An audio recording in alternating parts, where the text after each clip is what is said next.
Hey, I'm trying to live until I die.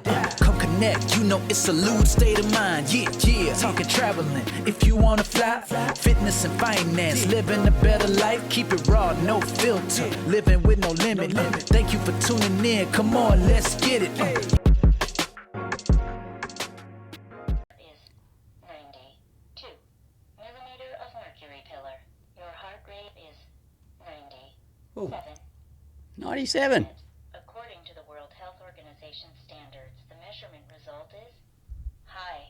Thanks for using. Oh. Wishing you good health. Fuck you. High blood pressure. That's not a good You've start. got a high heart rate too, Not man. a good start. 90. You said. Oh, I'm obviously anxious. Hey, look, today's guest, we've talked about him on the podcast several times.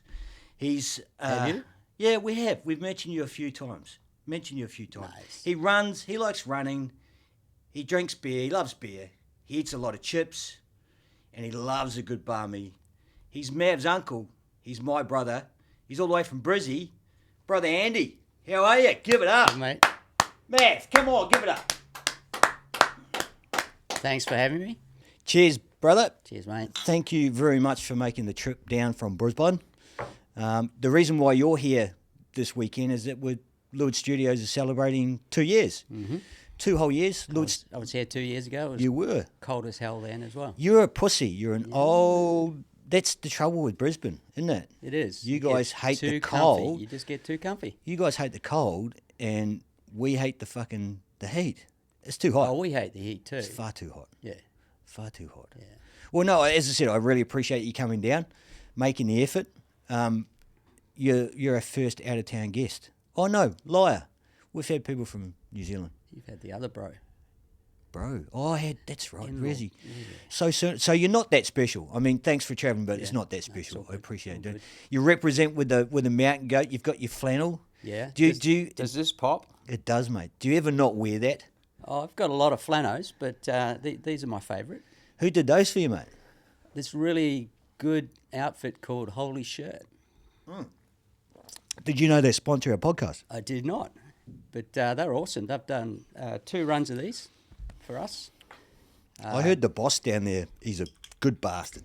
Some say he's a bit of a dick, but he does a good printed shirt. Well, I suppose when it comes down to it, it doesn't matter whether he's a dick or not, as long as he does a good job. Can I put in a plug for Holy Shirt? Oh, sure, why not? Because Holy Shirt helped out last year when I was fundraising for a good charity. Oh, did they? For the Upward Bound Trust. And, yeah. What did they do? They printed up some shirts, which I kind of designed. My wife Eloise designed. Shout out to Eloise. Yeah, shout out to Eloise. You tweaked it, she tweaked it. My idea, of course. And we sold them to people and it raised funds for the charity I was raising funds for. Yeah. That's great. Love it. I love it. It I was love awesome. it. I love a heartwarming story like that. Hey, check what I'm wearing today, man. What do you reckon? Did we find that picture online, Mav? Yes. Have we got that? Yes. Let's have a look, see. Yeah. So tomorrow night at the party, it's a trivia night, Uh-huh. and it's come as your favourite team. Now, I'm team Brad Pitt. That's who I am. I mean, I'm not gay, but if he want to take a bath, I'm going to be reaching for me fucking rubber ducky pretty quick. Look at that. There he is. Oh, mate. Is that legit the shirt, or you've just got a best choice? What? Well, yeah. No, I reckon. Okay. I reckon it's obviously a replica, isn't it? I haven't really checked it. I googled it. You know, with the features on Google where you just circle it and then search. And this is it. Of course, Holy Shirt printed up this for me. Yeah. Not a lot of natural fibres in that. No, it's 100% polyester, but it could be made from recycled bottles. We don't know. We just don't know. Yeah. But that's the beauty about a lot of fabrics these days is that they are using recycled products. But enough about that. Good on Holy Shirt. Thank you very much. Yeah. Appreciate it. Mountain Goat Trail Runners. You've got it up on the screen up there. Yeah. You got it on your shirt. Now, we know that you like to run. And as I said previously, the reason why you've been mentioned on this podcast is that we've had a few marathon runners and ultra-marathon runners, and I've referenced you about your achievements, all right, which we'll get to later on, And that's what I said. We've talked about you a couple of times. I don't know whether you actually listened to the podcast or not, but I thought you might have been dropping just a couple here and there. dropping a bloody a retweet or something about a certain area of that I'm podcast. going to have to go back through the back And catalogue look, now. I tell you what. Well, we did the numbers the other day. So 2 years have flown by. We've done. This is the 29th podcast. So we've done over 40 hours of content. We've got listeners in 7 countries around the world. Awesome. Which is great, which is unbelievable. I'm not a big numbers dude. I don't like looking at the figures because all I want to do is concentrate on doing what I do, and the rest will follow. So that the stats on that, because I did it for the speech tomorrow night. It was good to see that my little fucking project, my little selfish project, has turned into something more than what I thought it was going to be. It's awesome. And we should mention the man cave. As It I is. know it's called. It is the man cave now, exactly. So we've actually got some new additions. We got the new 747 up there, 777, sorry, the Air New Zealand 777, Yep. a new Concorde. We've got a tall ship, which I think is a famous tall ship from Australian or English nautical history. What else have we got up there? Yeah, Needham line. Hey, Eloise has been on the Concorde. Oh, really? Eloise, she flew on the Concorde? Yeah. Fuck. We've been on the Concorde at the museum in Germany, and I was claustrophobic. It would. It's a little tube, eh? It is. It's a fucking pencil. Yeah. And I, to be quite honest, knowing what I know, wouldn't You wouldn't get on it. Wouldn't Get yeah. you, yeah. Yeah, we actually Googled, because when we went to go buy that Concorde, we actually Googled which was the last one to crash, and it was the Air France one. Yep. So, because it was Air France and, of course, British Airways. So that's the reason why we got that. But yeah, it's starting to fill up. It does look good. And I recognise those tickets there too. From the 2019 World Cup. That's right, Japan 2019. We've got the rugby ball from that at the end. Yep. And then me and Mav got the one from France last year. So it's starting to fill up. Cool. We've got the new deer up there and the rhino looking over us. It's all good. Oh, rhino too. Cool. Yeah, bro. I love it. Oh, and shit, look at that.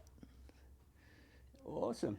We can't No one can see pan that. around. No, we can't pan around and see it. So for anybody listening and go, what the fuck are they pointing at or talking about? It's a big DC3, a big aluminium DC3 model. It's got about a metre wingspan on it, and it's hanging in the top corner over slightly over Mav's head. So that's a new addition as well too. So we've got the place looking spick and span for the party tomorrow night, which is good. Looking forward to it. No one's allowed in here during the party though, eh? No, not during the party. Look, there's some people, there's some guests.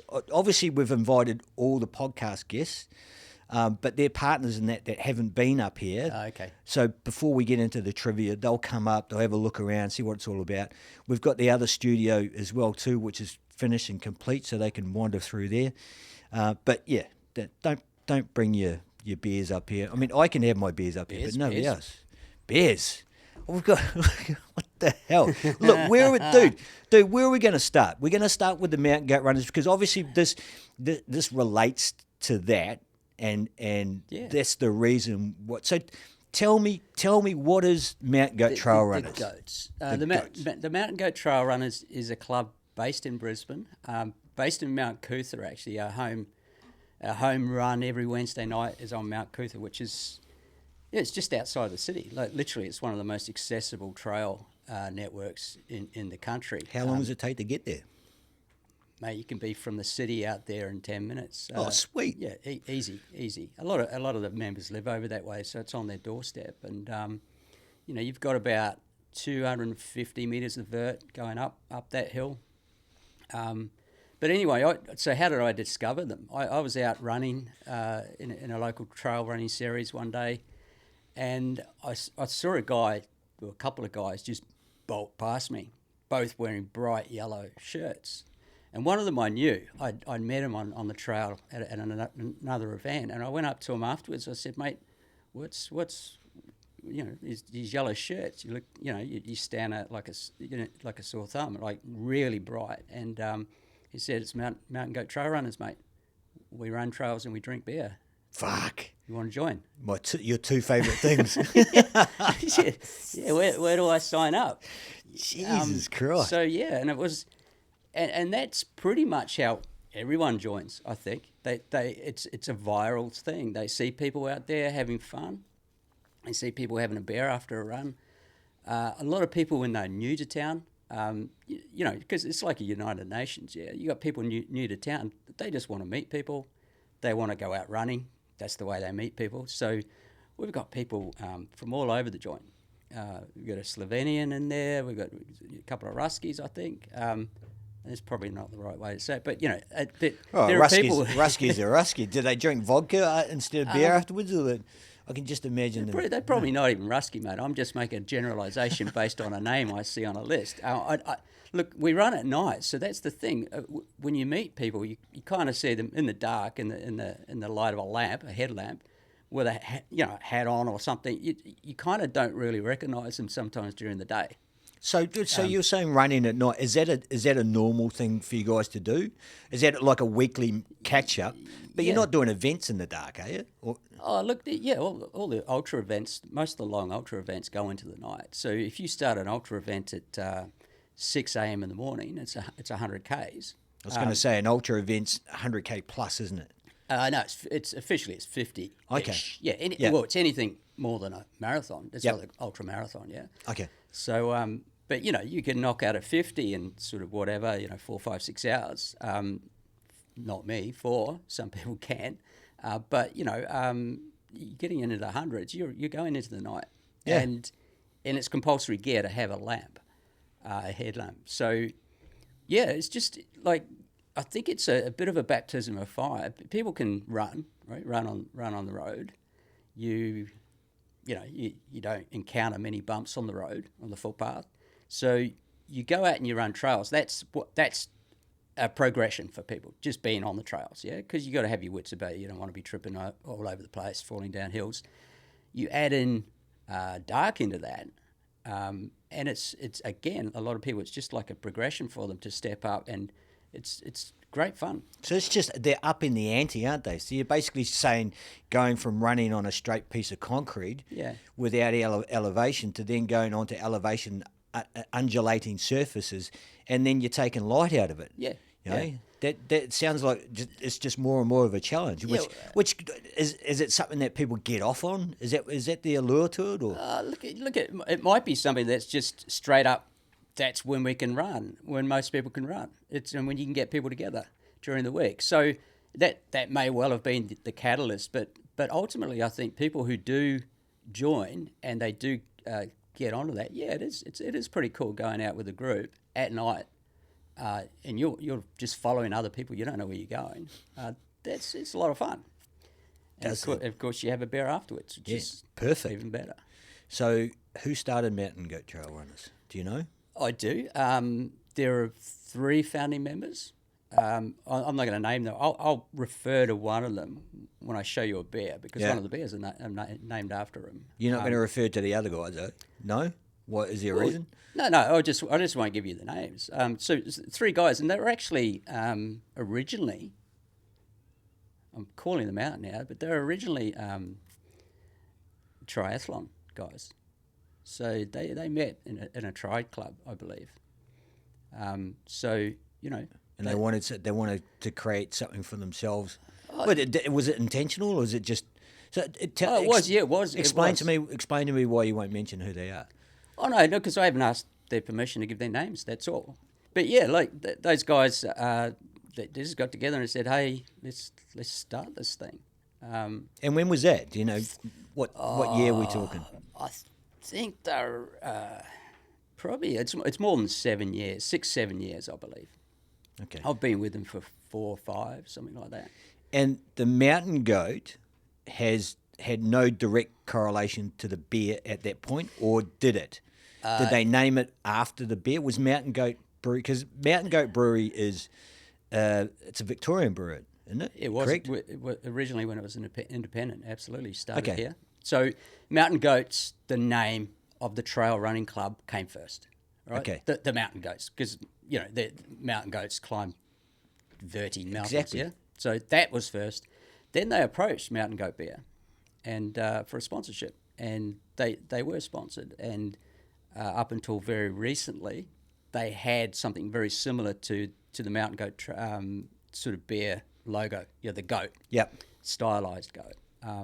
The logo up there has only just been redone, and Because there's no relationship there's with no longer an association with Mountain Goat as a sponsor. Mountain Goat Beer Brewery. Mountain Goat Brewery. Yeah. Okay, well, did that end on good terms or not? Yeah, totally. I mean, It just ran its course. yeah, absolutely. Excuse the pun. Boom. Yeah. I'm here all day. Hey, before you go any further, mate, I've got another new toy. Do I just press the button, don't I? So I've had a full stubby of a Sahi, and I'm about a third of the way into the other one. I've got to breathalyze it, so I've just got to wait. Here we go.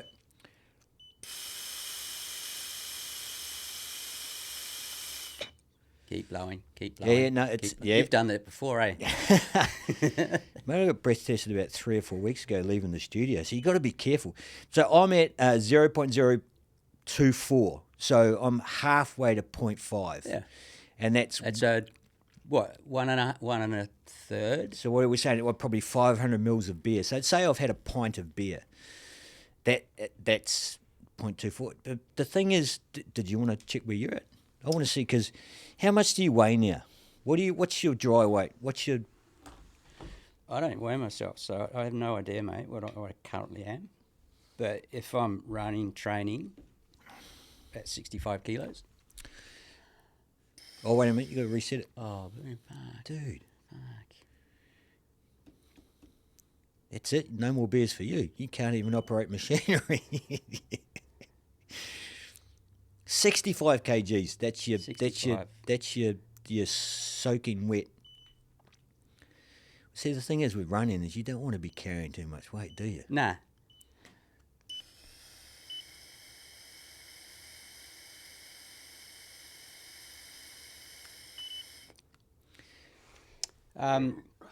Just finished that push-up challenge. I did it last year. When, Is that still around? Yeah, it's an awesome challenge. 0.039.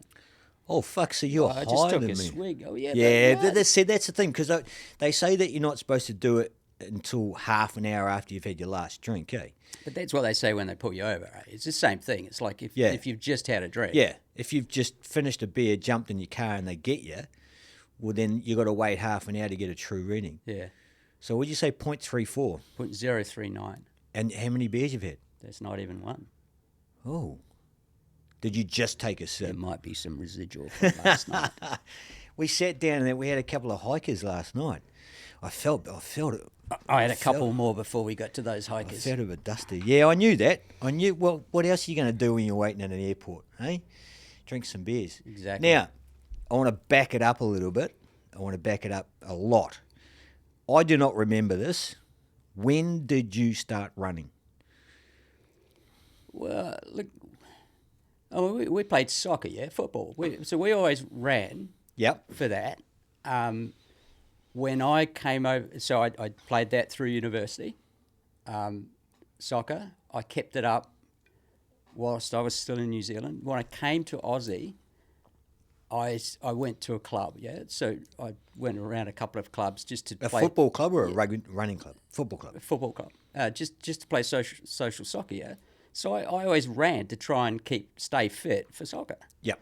And then when we were sitting in an Irish bar one night, knocking back pints of Guinness, Eloise and I, As you do. with a workmate of hers, he said he was going to do the Gold Coast Marathon, or half marathon. That's where it started. And he basically put it out there, you guys want to come down? And we pissingly agreed to do it. And we had like 3 or 4 weeks to get up to speed, yeah? For a half. For 20, a half. 21 Ks. Yeah, and we might have been maybe doing 10 or 12s or something then. So we just had to rapidly get up to speed. I'm pretty sure that was the first registered race or event I ran. What year was that? Do you remember? Dude, like 90s. It was in the 90s something, man. Probably mid-90s. Okay. So 94, you're 94, 20, 95. what, you're mid-20s, mid to late 20s. Yeah? Yeah. Yeah? You do the math. You do the fucking math. Well, you're lucky because you didn't get the curse of our mother with the dodgy hips like I did. But I've got other issues going on, man. You want to see the way yeah, but the thing is, though, dude, you've put your body through a lot. You've done a lot of Ks. There's a lot of wear and tear from doing constant kilometres, whether it be road, off road. Yeah. You know, so it's when you think about it, because I always joke with you about how many heartbeats you got left. Because I reckon there's an amount of heartbeats that everybody has. And if you're running and exerting yourself, I reckon you're using them. This is just my crazy theory, that you're using them up. I've heard that theory before. And you're going to use them up quicker than anybody else. I've heard that theory, and here's my response to that theory. The more you run, the fitter you are, the lower your resting heart rate is. So every other minute of the day when you're sitting around doing nothing, you're generally running at a lower heart rate. That makes sense. But there's another theory, the theory of oxidation. So, when you exercise a lot, it's sort of running free radicals or something, and apparently wears you down. Where, as in... At a cellular level. right. We're getting deep there. Yeah. Doesn't fucking bear thinking about it. Mitochondria. When you think about it, though, it's better to be moving and fit and healthy than sedative and fucking doing absolutely, yeah, mate. Your bones need impact to continue to break down and rebuild. Yeah. We're saying with muscle as well too. Yeah. Yeah. Yeah, but particularly with bones, because if you're not, you can go and swim all your life if you want. That's fine. That's great exercise, but it's not putting any impact through. You do need a degree of impact. Well, that's why I say resistance and weight training, combined with cardiovascular, and the thing is, as you get older, muscle density is more important because a lot of people have falls in their older age because they're frail, and then that's the start of the end. Yep. If you've got good muscle mass on you, you got good bone structure, and unfortunately for a lot of ladies, they have low bone density, which absolutely sucks. But it's one of those things that you can't really do much about it. But yeah, I mean, the one thing that we've always talked about here at Lloyd's State of Mind is health and fitness and looking after yourself and checking in on yourself on a regular basis. When was the last time you got your blood work done, mate? No, you don't know. Nah. Well, but that's the thing. It's like when you, I've got a really good dial on how I'm feeling. Like, I know when I've had too many of these. I know when I've not getting enough sleep. I know when I've let the fitness die away. But yeah, you're old enough and ugly enough to know that, because it's all about patterns. But the thing is internally, do you know what your cholesterol's doing? Do you know what your blood cell count's doing? Do you know what your lipids and all the other shit? You don't care, but you don't care about it. Yeah. Well, look. Last time I had bloods done, I can't remember. Last time I went to the doc. Yeah, I only ever go to the doc when I'm injured for running, and I get an event coming up. And what about PSI? I don't do P. What's the PS? What's the prostate one? It's PCI or PSI? I should know. Have you ever had the finger up the bum? Yeah. You had that? Yeah. When you hit 50? No. I actually injured myself. And the doctor said, "Let's check your bum." Well, because it was in that, and it was called osteus pubis, which is basically a injury right around your pubic bone or something. It's a muscle thing or something. In the front or in the front? Yeah, in the groin area. So somewhere, I don't know. Yeah. It was fucking sore, and he said I better check that anyway. I go, yeah, well, go for it. Yeah. Did you say put a second finger in there? I want another opinion. Good. I haven't had it. You're going to cut that, Mav, that whole bit about, seriously, dude. No, I'm just checking it. It's all out of love, brother. That's I'm just checking out there it. now. That's out there. Okay, so we know. I didn't enjoy it. Was it a male or female doctor? It was a dude. You didn't enjoy it? Didn't enjoy it. Yeah. Well, Who? I've never had it. I get my bloods done and it's checked in, because there's an argument about the physical examination and the blood test. So they can say, it doesn't show up on your bloods but it does. It does. If you've got elevated I'm pretty sure it's PSI levels. It shows up in your bloods. You know, simple as that. And that's PSA. PSA. Is it? Google that, please, man. PSI is when you're blowing your tyres up, man.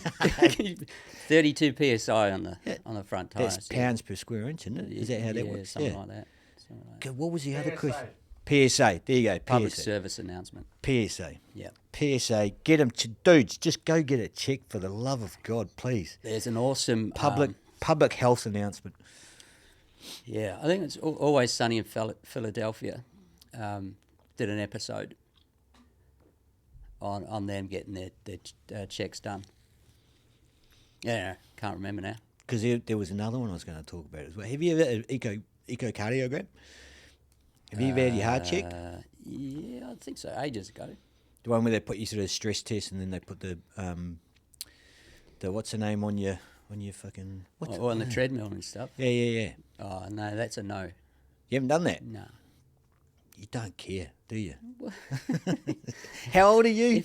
Hey, okay, so I'll tell you a story. All right, come on. So we love stories. If it ain't broke, don't go looking for shit. Yeah. So here's the thing, and you know, and most runners also know that if you look inside things, you see shit that you shouldn't probably see.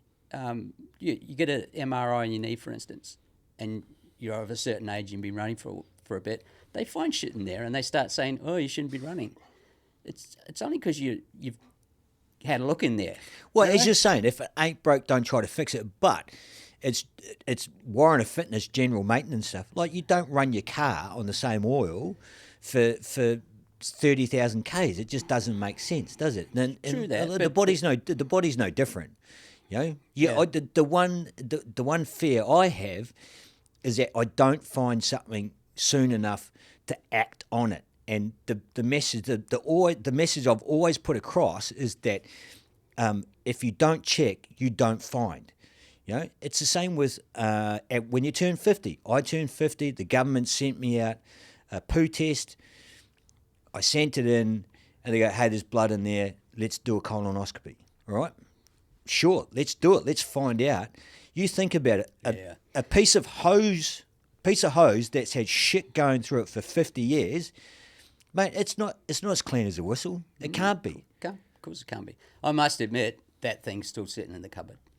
Dude, what's from since you were 50? No, they sent another one. There's the original one went in the bin, but the second one's still sitting there. You go against everything. Mate, you go against every... I've put it there. Sarah, it's there. I've put it there, and I'll take care of that. And then you rip it open. You go, "Oh, you need to do 2, and it needs to go in the fridge." And No, it doesn't. It doesn't. Well, this one did. Dude, it's one sample twice so it's 2 samples on the same thing. You don't have to put it in the fridge. Yeah. You don't, do you? Put it in the fridge. I can't remember putting it in the fridge. I can't remember putting it. That would be Wouldn't be the weird. first Where do I piece of put shit it? in Do your I put it? fridge. Do I put it up the top where the beers go, or do I put it down where the fucking vegetables are? In the meat section. In the meat section. Because that's basically probably what it is. Eloise, if you're listening to this, get that fucking kit out and put it in the bathroom so that when Andy gets It's in home, the bathroom. It's just not. Get it out. It's in the cupboard. Get it out, for the love of God, Jesus Christ! Let's get back Dude, to what. Let's Jesus. get back. Let's I get back to I what feel we're talking attacked about. now. See, Look, I'm not, damn. dude. I'm really sorry. I didn't even tell you the story. I'll tell you the story. I didn't bring you here to attack you. I know. I'm just I'll just quickly tell you the story, though. I love you, mate. I just want you to be healthy. A little bit of over-servicing, I thought. I've had basically a bone marrow tap, a bone marrow sample in my hip bone. Big fuck-off needle in my hip bone. When was this? This was ages ago when blood work was showing something about white cell count. I can't remember. So that was the last time you got your bloods done? No, in no, 1997? I've had them done since then. But this was like, it was an overreaction. And after I got the results back, the person who gave me the results said, "Yeah, you're just a little bit off a bell curve." There was no real need for this. So this was test. This was off one blood test. Yeah. Did they recheck the bloods before they sent you off to get the needle in your bone? Oh, I can't remember, but it was an overreaction. Like, seriously.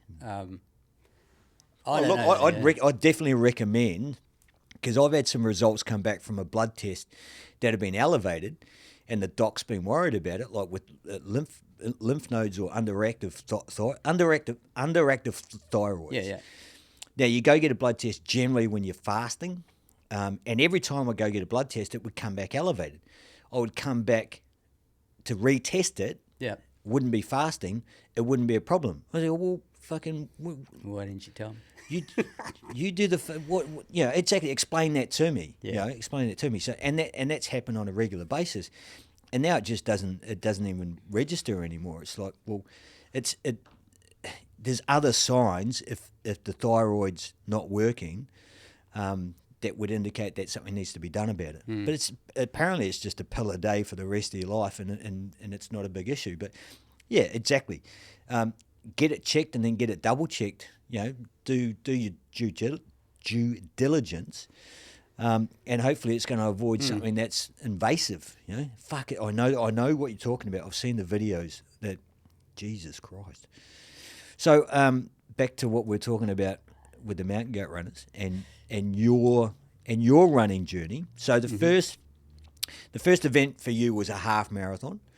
Do you remember how you went? What results did you get? What sort of time? I think I got. Oh, it was under 2 hours. I think my kind of default when I used to run those sorts of things was like 1:45. It was kind of a walk up default.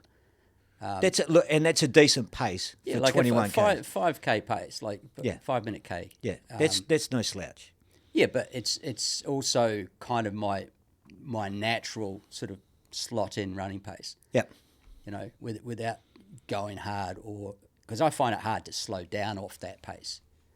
I'm not being a wanker by saying that, but everyone has their natural pace, and that's kind of my slot right there. It's not. I mean, like it's not bad for people starting out. Yeah, because when you relate that to a full marathon, it's hitting under that 4 hour mark, which is the ideal scenario. So, do you remember your first marathon? Yep. New York, 2002. Fuck me. So you went from doing halves straight to New York to do a full marathon. Oh, I did a few more halves. But the running thing. So we went to live in London in 2000.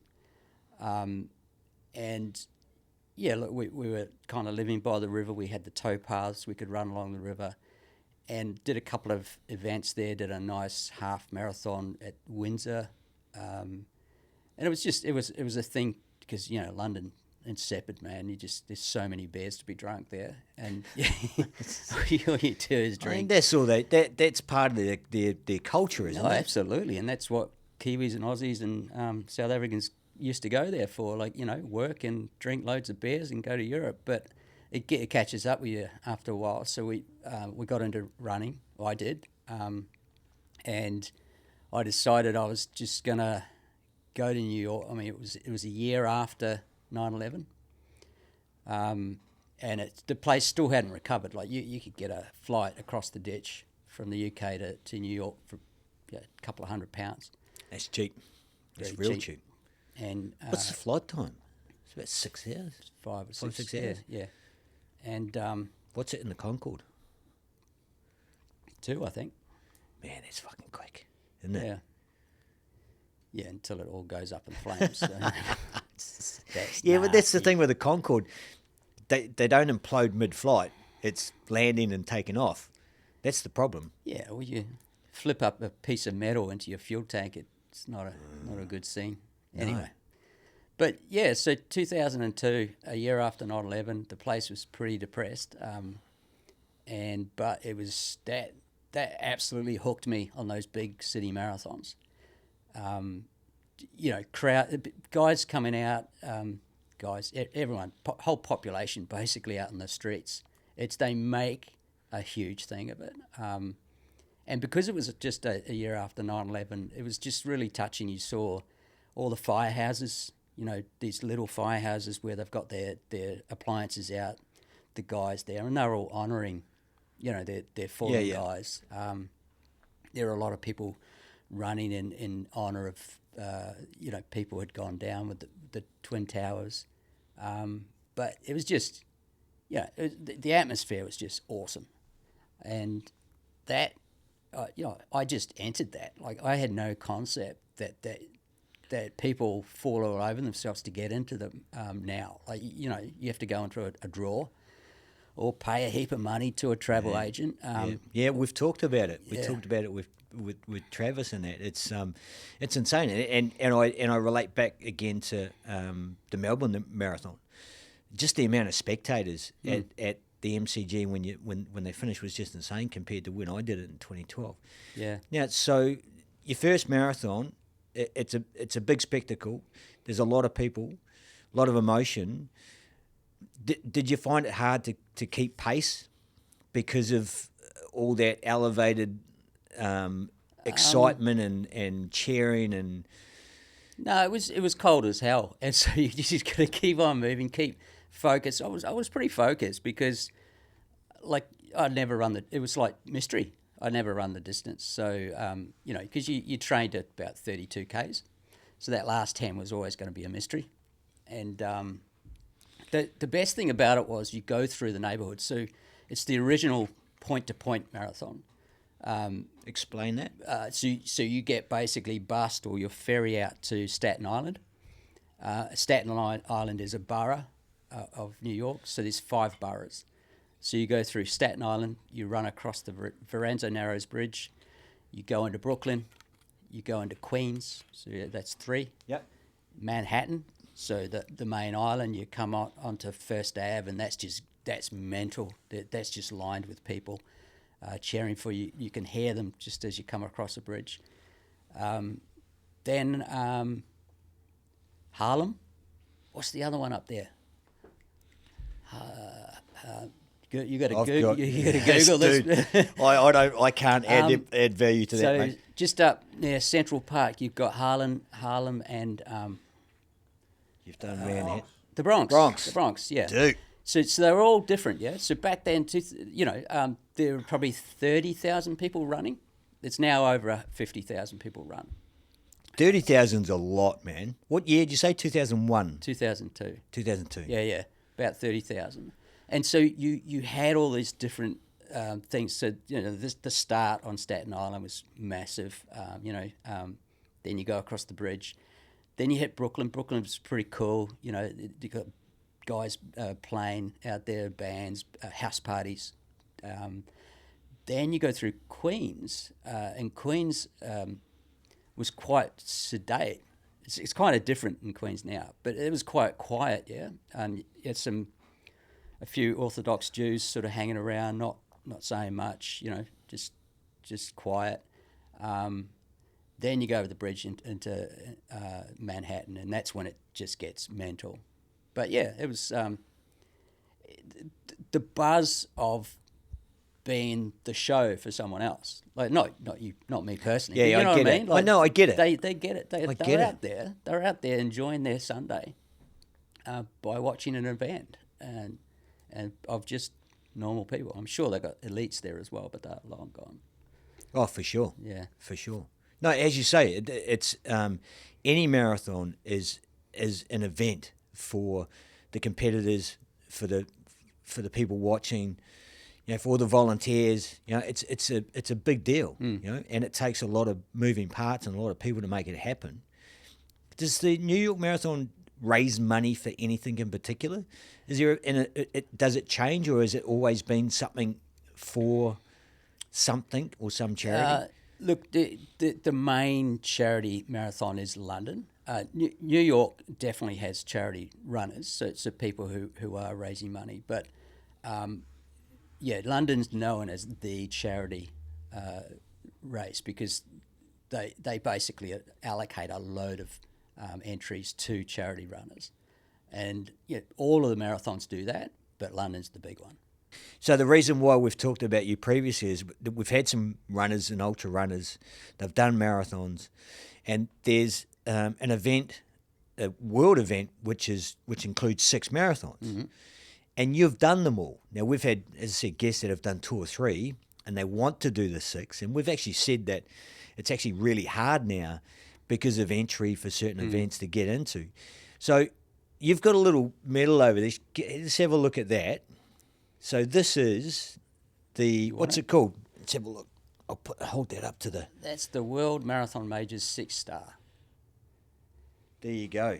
There you go. Now, you've got to run 6 marathons, and I'm looking at Tokyo, Boston, London, Berlin, Chicago, and New York City. The Abbott World Marathon Majors. Now, because you said to this wasn't always a thing, was it? No, so when I did New York, just pull that mic a little bit closer. New York 2002. Yep. It wasn't a thing. It wasn't a thing. And I kind of, later on, kids arrived, probably midlife crisis, what do you call it, whatever you want. I wanted to get back into it. I was applying to go to that marathon again. Many years in the lottery, didn't get a spot. But back then they had a rule where if you applied 3 times in a row for the lottery and you didn't get in, you could get in on your 4th time. Oh, it was guaranteed. Yeah, it's not now. They've got rid of that. Well, I can see why. It's just too popular. But the reason why it did get so popular was they gamified the marathon majors, right? New York being one of them. So I got back into New York 2014, took the kids. We get a photo of that. Maybe you want to bring this because you said New York you did 2002. Have we got the photo of that? No. No? Was that the London one we're talking about here? That we had because have you done a London? You've done a London. Yeah, London twice. was the last one last year. So we're looking at a photo. So you did. Well, there you go. New York, 2014, and then the kids in London in 2023. Yeah. So realistically, that took 9 years to get. All right. So I'm not going back to 2002 because it wasn't a comp back then. But that was 9 years to get that. That's a hard slot. That's nearly a decade of running, and all the costs associated. Yeah. So we were talking about earlier. What do you reckon? What do you reckon this has cost to get this medal? I think we came to a figure, and this is not counting bringing the kids and family with. If it was just me, Yep. it'd be about 50, 60 grand. There you go. There's a photo up there. Look at that. So where was that? A finish in 2023 in That's London. in London. Yep. And that's the last marathon you did. No, you've done other marathons. Since then. Yeah. But that was the best atmosphere of all of them. People always say, and you probably got this lined up, mate. Oh, what's the best one? It's so hard to work out and say one's better than the other. They all have their they all have their special things, but that one being the last one, obviously that was special, getting the 6-star. But because that is a lot of charity runners there, that has the best atmosphere of all of them.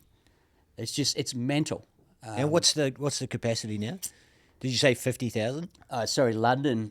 Yeah, London is about 50, I think. Is there a cap? Has that cap been in place for a period of time? Look, they're all different, and it's all based upon just straight up things like the capacity of the course to handle the volumes, their management, their traffic management. The ability of the cities to support them. Do you know who's got the biggest capacity out of those 6? It's New York. Yeah? New York's 55, I think. Okay. I might be wrong about London. London might not be 50, but it was a big event. And so we were talking about previously, Sydney may be added to this. Yep, Sydney has been in a candidacy for the last 2 years. And they've got a championship round this year. Is that correct? Yeah, so they've got one more. This is their last year of candidacy, and basically, if they tick all the boxes, the World Marathon Majors will bring them on board as the 7th. Does that World mean you're going to Marathon have to go back and get another medal? Yeah, well, I was hoping they're going to put another one on that, make it a 7-star if that's a thing, but they're not going to do that apparently. They will have a special medal for it. Okay. Which would have 7? No, I don't think they're going to do the 7. No? I think they're just going to do a special one for Sydney as the 7th. It'd be cool to have the 7 or Yeah. because the thing is that you've earned that, and then you go back and do Sydney, and then you've earned a new medal with 7. So I'll be a bit controversial here, because I know you've got listeners up in the Northern Hemisphere, and they actually had a lot of feedback from people, mostly in the Northern Hemisphere, and saying, "Oh, hey, look, why put another star on? We've got the 6-star. We've been going for the 6-star." But they're all up in the Northern Hemisphere. So You're saying the people that haven't got the 6-star yet, they're the ones that are kicking up the dirt? yeah, and some that have got it because they have to come all the way down here to get another one. It's like, hey, we go all the way up there. Well, exactly. You look at there's 1, 2, 3, 4, 5 of them in the Northern Hemisphere. Tokyo's the only one in the Southern Hemisphere. Is that correct? That's northern. Is it? Yeah. Is it over? It's above the equator. Oh, fuck. Yeah. You see, I didn't stay at school You very go long, did snowing I? there, don't you, mate? Yeah. I see. Yeah, Skiing exactly. there. I don't know where it is on the fucking equator. I mean, Jesus Christ. I just let the Karaga and the fucking and the Asahi. So here's the thing.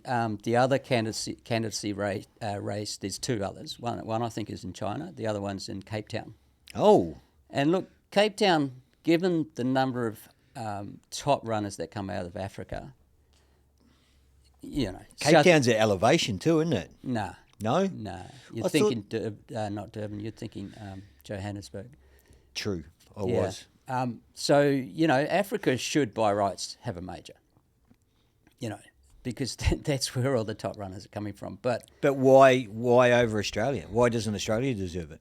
oh no, absolutely, Australia deserves it. Ultimately, it doesn't come down to nice things like we should give it to Africa because that's where all the runners It's come about from. money. It's about money. It's the ability of the cities to support it. It's the infrastructure. It's having a quality event. So you don't reckon Cape Town can do that? I think absolutely they can do that. Yeah. I don't think they're front runners though. So who's the other one? You said I think it's Chengdu in China. Chengdu.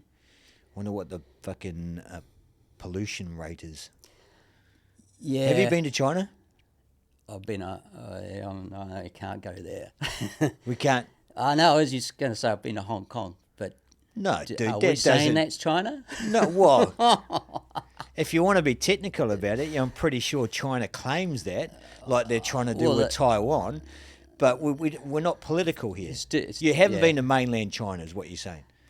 Well, I went to Shanghai and Beijing just before the Olympics in 2000.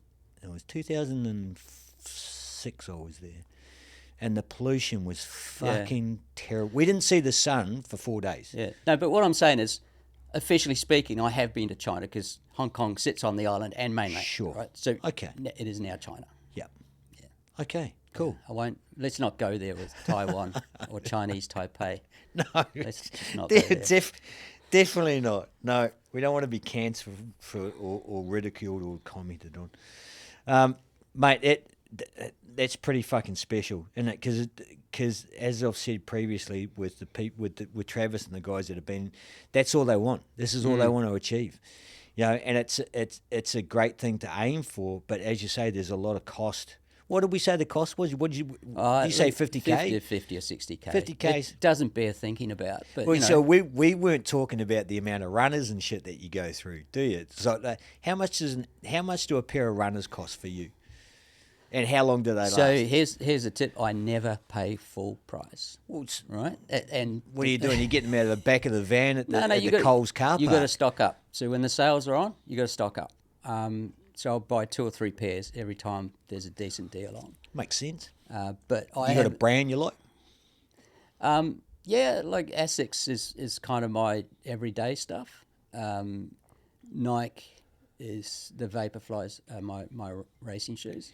Vaporflies. They sound fucking fast. Well, that like Does it really make a difference? of many different advertising claims. Vaporfly 4% more efficient. It delivers. Really? It absolutely delivers. Yeah, and that's why you've seen records being broken all over the place. This new age of super shoes, the light cushion combined with the carbon fiber plate has delivered. Carbon fiber plate. So we're talking about run of carbon fibre through the sole of the shoe. Yeah. And what's that? How does that? Well, it provides a rigid flex to your toe off. So, well, ultimately, it's a spring. Yeah. but it's a legal spring. They've gone through all of that. People put it all down to the carbon fibre, but ultimately, it's a combination of technologies. Carbon fibre, the really light, responsive foam. So lighter foam. Lighter shoes, less fatigue over a marathon distance. And more rebound. So that's what you want. You want the rebound from the spring. Yeah, so more efficient. So you're getting more out of every stride. Okay. And it works. It's been demonstrated to work right from top runners all the way down, and 4% I think was delivered. Where they go from here, I don't know, because it's all becoming a level playing field.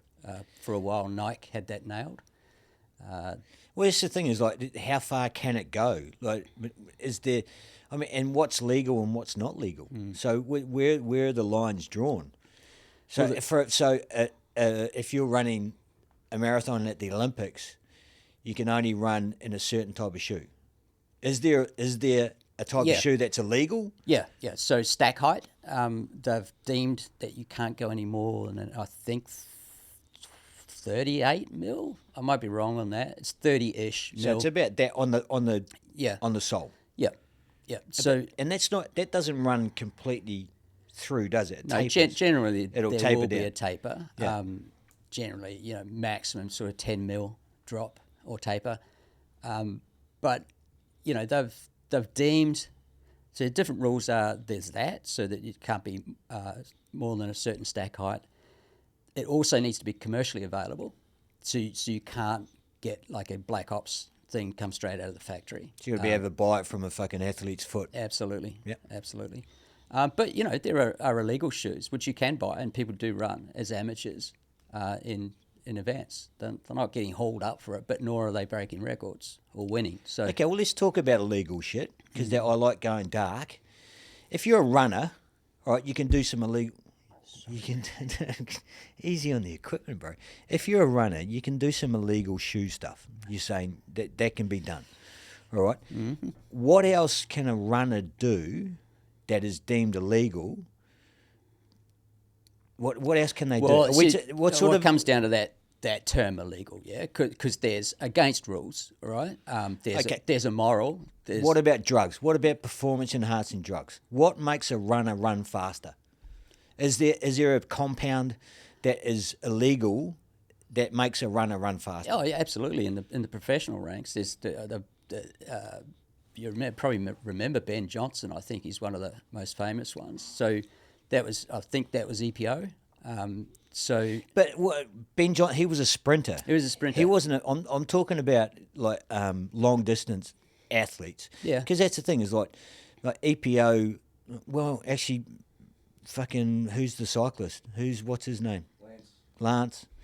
He did blood doping as well too. So there you go. So it's all about delivering. Yeah, no, actually Johnson I think was roids, because it was built. It was explosive speed. Exactly. Yeah. Exactly. But that was a long time ago. But I mean, how many runners are doing EPO to try to get a marathon fucking world record time?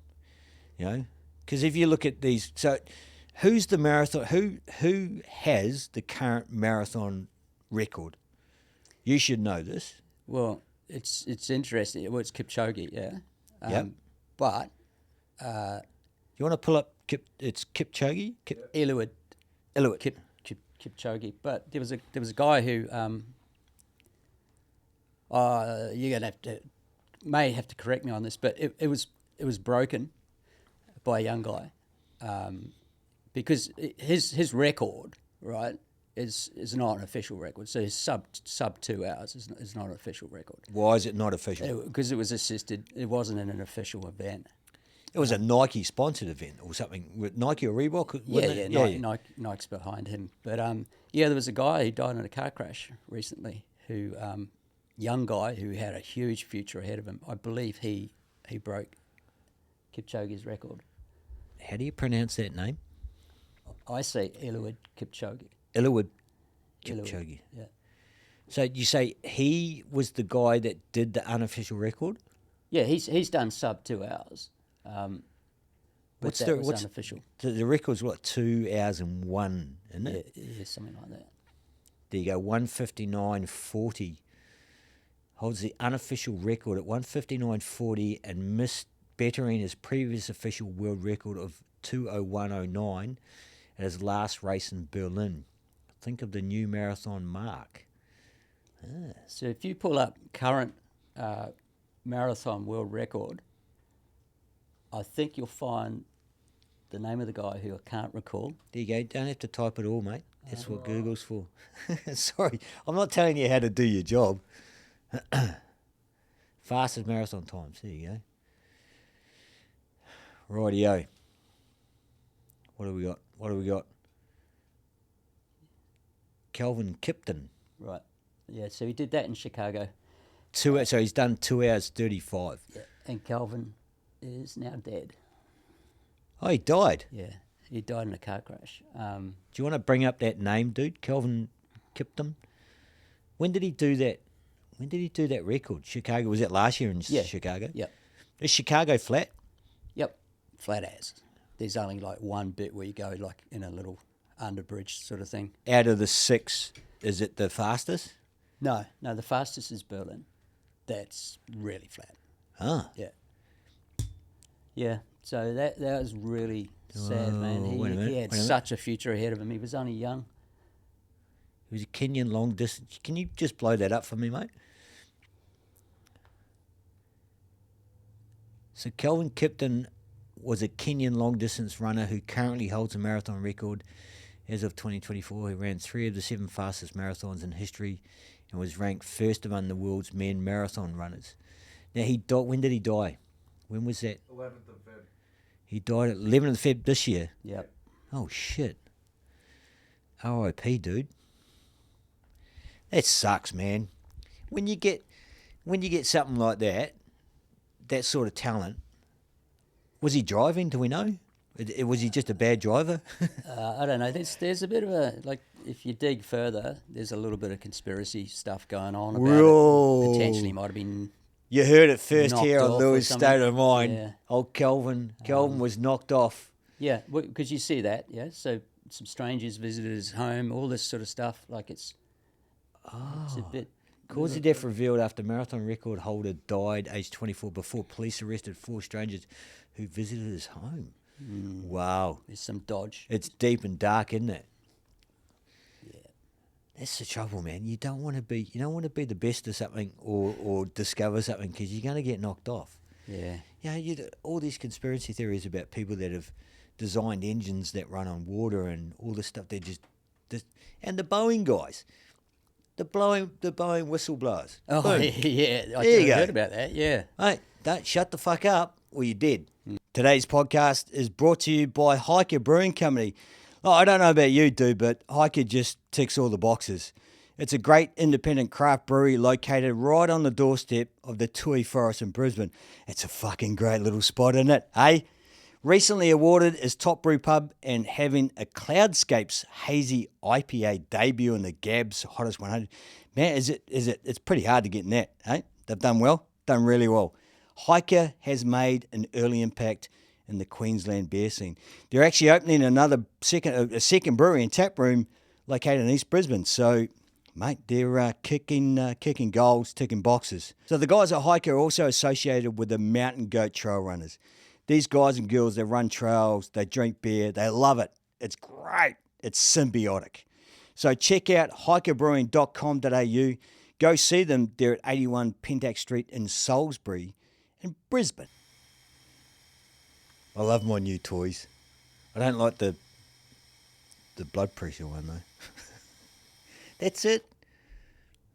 Did you not feel it? No, it did. Because it does. It vibrates. What do you? 0.034. That's where you were before.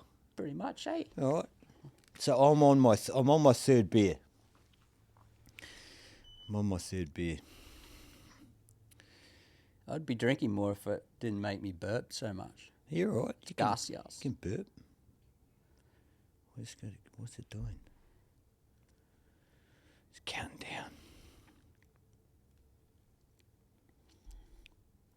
It's got a word. It's obviously It makes for great radio, though, isn't doesn't it? it? I mean, the silence is deafening. It's for the people that, but the people. That's the thing is like, a podcast generally is all about good audio. Here we go.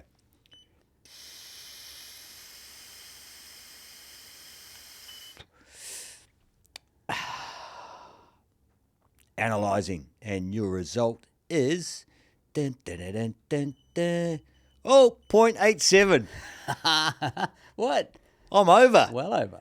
Well over. How many beers? Well, you're only on your third. How many beers? So I've had 2 or 3. I might look, dude. I might be on my 4th. Fuck, I should. It's got a nice red. That says don't fucking drive, dude. Yep. And I'm not driving. It's Uber. It's Uber for us, mate. That is Or DD. that. No Diddy anymore. No, Diddy's dead. No, DD's not dead. That was Ola is dead. Ola. Ola. That was $112 investment, and it's a fucking good one. I like it better than the blood pressure one. So what happens when you need to get it recalibrated? Where do you take it? Look, yeah, I think you just buy a fucking new one, mate. No, because it said in the instructions, I think you've got a year before it needs to be recalibrated. Oh, really? Yeah. So someone needs to do it. So technically, I should write the date on it. What's the date today?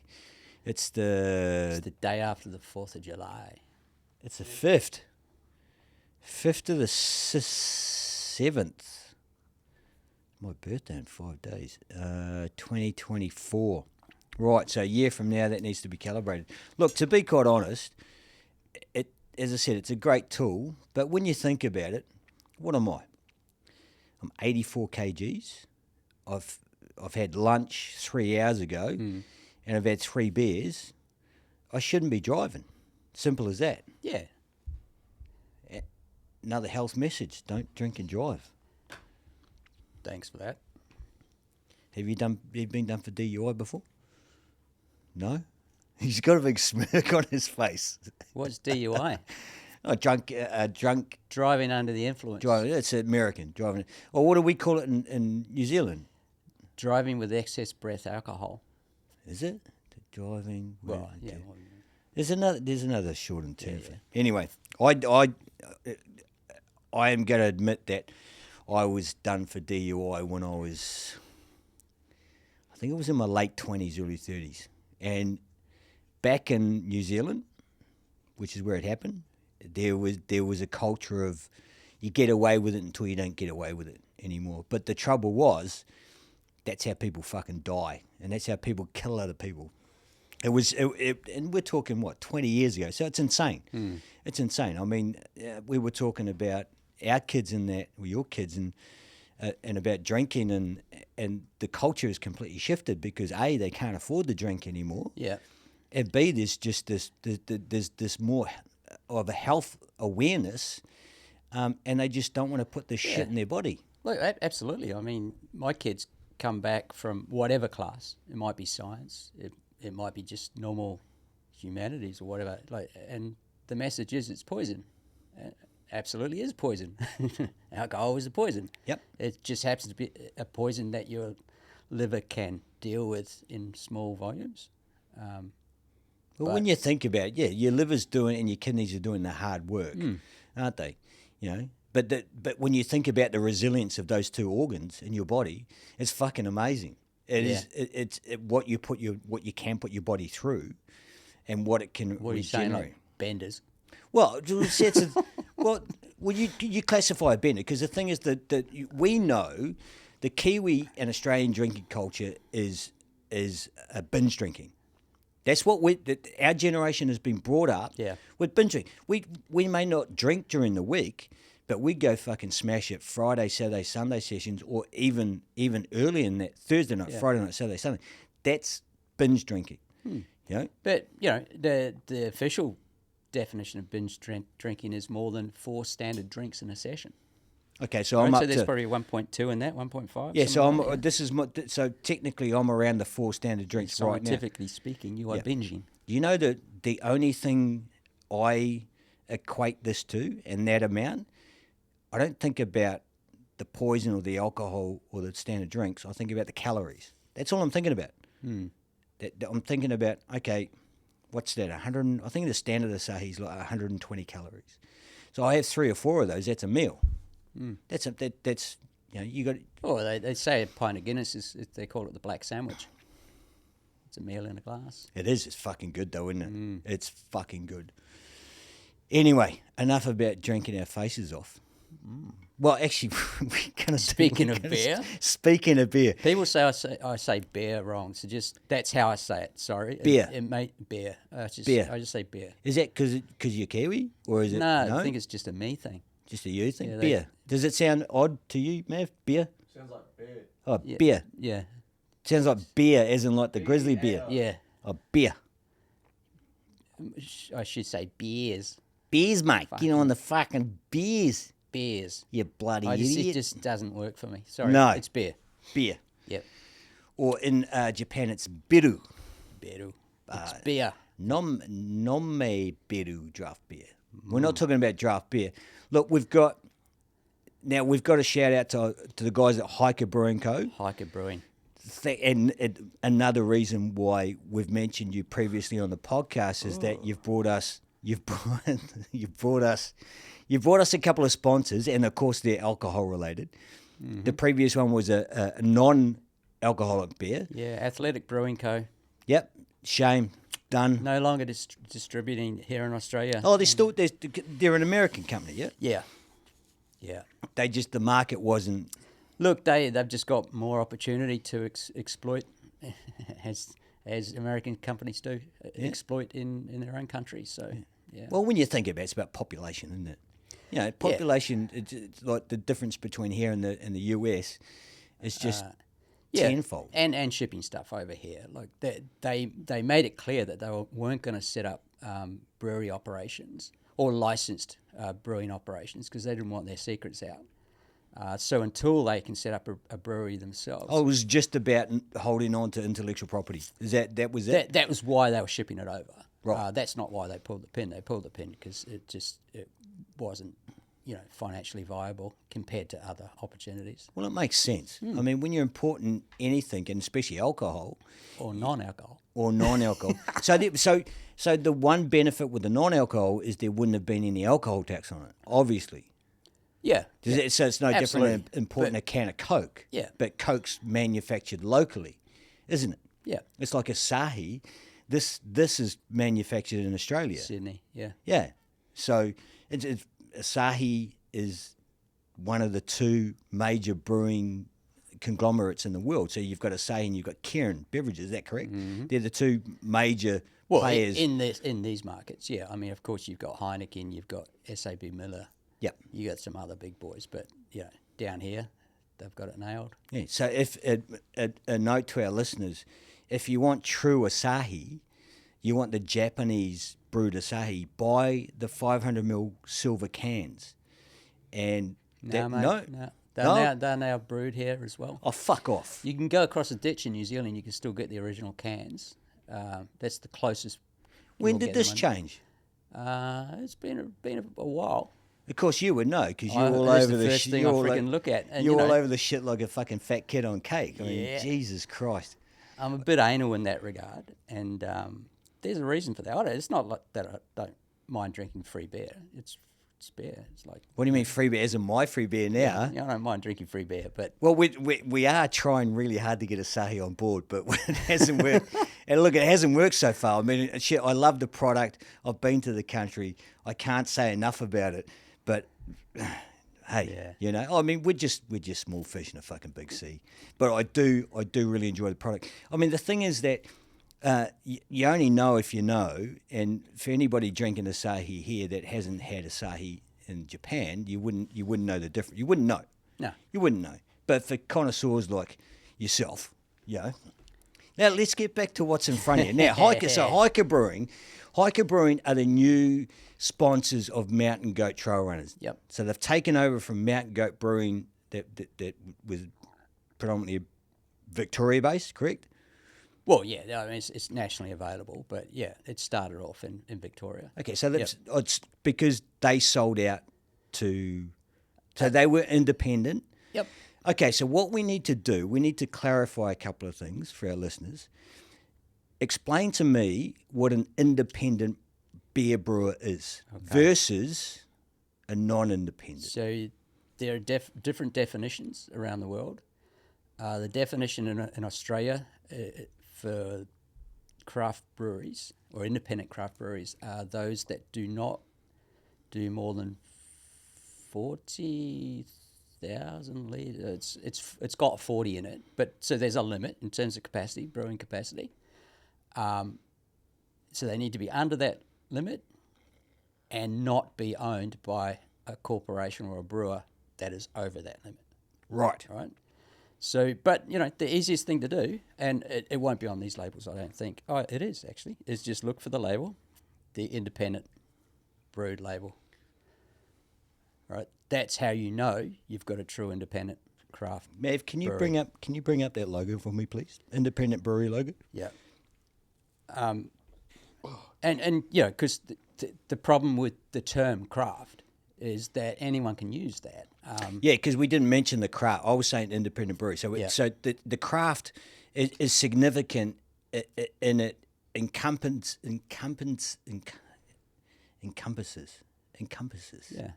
I got there eventually. Encompasses styles of beer or brewing beer. Yeah, and generally batch brewing as well. Yeah, so that one on the one on the top left, mate. So if you want to bring that up and just put that on screen for our viewers, that's the logo you want to look for. Now, carry on. Yeah. So it's about volume and ownership. Volume and ownership, yeah. But ultimately, there are only really two big conglomerates running the show down here in Australia and New Zealand. It's Asahi and Kirin, and they own Lion Brewing. But that's not all. Yeah, you can go into a supermarket now. I know you can buy booze in supermarkets here. You can't in Brisbane, but you go into the major, your Dan Murphy's. Well, they're attached to supermarkets because the thing is that in New Zealand, the difference for our listeners and viewers is that in your actual supermarket there is a beer aisle, like there's a meat aisle. It's like a wonderland, a beer wonderland. Yeah, it is. It is. It's the one thing that they have over us. I mean, it makes, to be honest, it doesn't make a lot of difference apart from you've got to go from one to the other over here. Otherwise, you can just put it all in one cart. Yeah. So look, ultimately, the whole thing about craft beer is that it's got a vibe about it as well. I think I mentioned to you earlier today. I was trying to remember the time that I got nailed on craft beer. The one that really gave me the aha moment. It was a pale ale. We were talking about this last night. I think I've tried to figure out if there was anything before that, and there probably was. I do remember having Mountain Goat at a pub in St Kilda with a mate before this, but I really got nailed on it at True South at Black Rock. Black Rock in Victoria, which is on Beach Road. Yeah, if you haven't been. True South is still there. They're not brewing there anymore. But it's because we Googled it last night. They're still there. Yeah, they're still there. And they brew off site. But their pale ale was just hit the slot for me. Yep. It was special being in Melbourne in summer, and it was summery for a start. And sitting there drinking frosty, tasty pale ale was just it was the moment. And I'm trying to figure out how long ago that was, but I reckon because it was probably around that time that we had the pizza joint down in Black Rock. Yeah. So that was 2004, 2005, 2006, around that era. Yeah. I remember the same thing. I remember that pale ale, and then not shortly after that, but another one that sticks in my mind was the Staple Brewing pale ale. Yeah.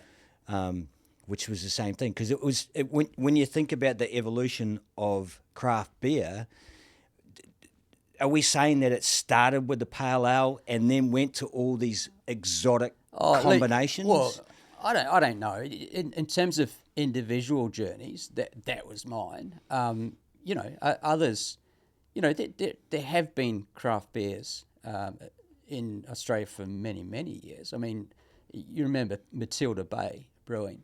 Yes. They did, what was it called? So they did the Redback, but they also did something Bolt. I can't remember, but that was good gear. I mean, and officially speaking, Coopers may still meet that independent craft brewing definition.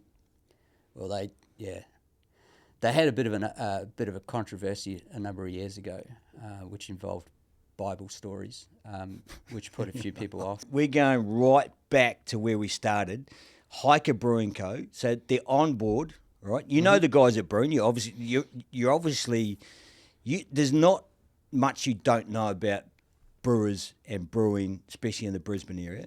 And we were talking. The discussion that we had was about independent. Mm-hmm. So the big issue with the craft beer brewing industry at the moment, and it's a big crutch for you, is that A, you don't like people selling out, but now these days, B, is that they're falling by the wayside. Yeah, They're failing at an exhausting rate, and the industry's in a little bit of strife. Would you not agree? Absolutely. Can you explain why that's happening? Craft beer. It's a double bind, yeah. Well, it's more than a double bind. All right. So, the businesses themselves have come through a tough time, and I must say it's tougher times in different parts of the country. Yeah? We're blaming COVID, yeah. We're saying COVID. Well, I'm blaming the response to COVID, and and I'm not saying it was a bad response. What I'm saying is that it created a sugar hit situation, right?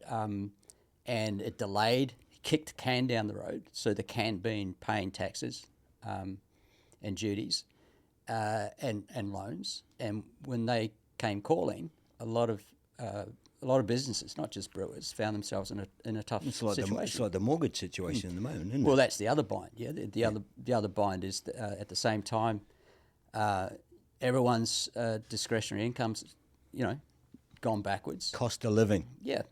So it's a double bind, and it's not just happening to brewers, but there was clearly a boom that happened. Was it sustainable? A lot of people said not necessarily. Do you think that there was too many brewers in the market? Do you think the market was flooded? Well, the different ways you can look at that, yeah. Well, no, give me your honest opinion. My honest opinion was that, if you go to a fridge, there was a deep array of both local and interstate beers to choose from. And given the market and the growth of the market and how it grew over time, maybe it was unsustainable for the rate of growth. Yeah. But having said that, they make up a very, very small percentage of, beer sales in Australia and worldwide. Well, let's just, on a side note, while we're talking about this, Mav, can you bring up the top selling beers in Australia in 2023-24? So we can look at who's the major player in the market. Beer brands? Yeah, beer brands. So we know, we know. We'll wait and we'll disclose it. But back to what we're talking about, and I've had this discussion with you about the amount. So you think how beer has evolved? It started with a draft beer or certain styles of beer in certain cultures, and then we've got this craft brewing explosion with all these different tastes and textures and concoctions. I feel that it's gone too far too soon. When you think about what's available out there, you've got IPAs, triple IPAs, fucking juicy this and fucking hazy that, and everybody's trying to bring out the next buzzword beer like hazy fucking whatever, and the market's just been absolutely flooded with all this product. And then, of course, the higher the alcohol content, the more tax you pay, which is one of the big crutches. And we've talked about this previously, is that alcohol tax in Australia goes up year on year on year. Every 6 months, actually. On year. Every so 6 months. The thing is, we're buying a pint of 6 or 7% beer at a pub now at $17. It's going to go to 18. It's going to go to 9. It's going to go to 20. Some places that we go to in Melbourne, I look at a beer and I order it, and they go, "Hey, we just got to tell you that beer's going to cost you $24." Heads up. Heads up. Wow. Which is good for them because nobody wants a surprise like that. If I'm looking at a board of beers and it's got a price up there, I'm going to judge it on its merits. And the thing is, a good quality double IPA, hazy, whatever, at 8% is worth $20 a pint to me. Yeah. It's not to the guy that drinks Carlton Draft, but that's not the market they're shooting to. So once again, the craft beer market is marketing to a proportion of the beer drinking market, which is very small. So if we look at what do we got up there, Mav? So the overall rankings for the best-selling beers. Oh, Great Northern. Great Northern. So number one's Great Northern. Number two, Carlton Dry. Number three, 4X Gold. Fuck. Number four, Coopers. Coopers aren't independent, you said, anymore, are they? That's still independent. They are still independent. So that's the top ranking independent brewer. Number five, Victorian Bitter Corona, which is imported. Tui's, Hahn, Pure Blonde, and number 10 is Asahi. To be honest, I'm surprised Asahi's up there. But once again, it's about market oomph and leverage on. That's interesting. So by state, so we're looking at state by state. Go down to Victoria. What's in Victoria? So Carlton, mate. Carlton Draft's number one. Coburg Lager, have you heard of that? And Bolter XBA. Didn't Bolter get bought out? They're not independent anymore, are they? That's Asahi, yeah. Yeah. Wow, that's interesting. Yeah. And so can we look at about market share, mate? Can we look at is there anything with the market share of beers, like volume-wise or dollar-wise?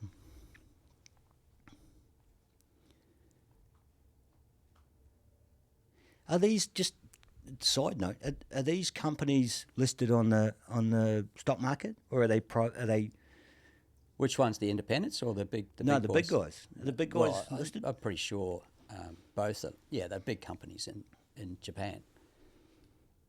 The two Yeah, to be conglomerate listed. owners. Yeah, yeah. So Kirin and Kirin Asahi. Asahi. World or Australia? What do we got there? Just got The 10 biggest beer companies in the world. Okay, well, give me the 6 more rows on that one. So okay. So ranking number one was it Aus and Anheuser-Busch InBev. Anheuser-Busch. That It's Budweiser. yeah, that's Budweiser. 123. That does, billion. Jesus Christ. Diego, Heineken, Constellation Brands, USA. Look at Diageo, mate. Diageo. everything. Is that what I said? You said Diego. Mate, I'm really Diageo. I'm really struggling to see that. But everything's in the billions.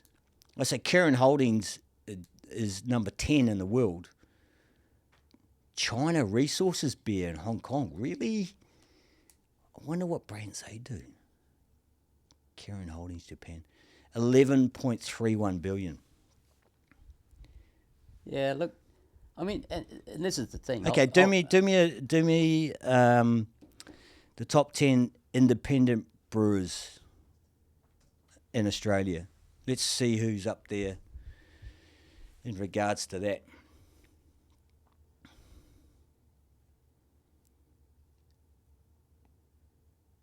It's 2020. Moondog. We went to so Moondog's just opened their new it's called Wild West out in Footascray. Is it? It's our Franco Costco building. Oh, Franco Costco. There we go. Was the list up the top there? that's top 50. Okay. Top what? 50. Yeah, and they've got a bucking bull in the middle of this place. It's pretty cool. Wait a minute. So we've got these the top 10. This is the hottest 100. Okay, that's the hottest one. The hottest 100 is a I want popular vote. Yeah, it is. Yeah. We want brewers by number. All right, so I've definitely done 4 beers, and Are you on your fifth now? I reckon that's my fifth. Right, okay. Okay. Did you get me one? So we're talking about Dude. Haven't you got a fridge there?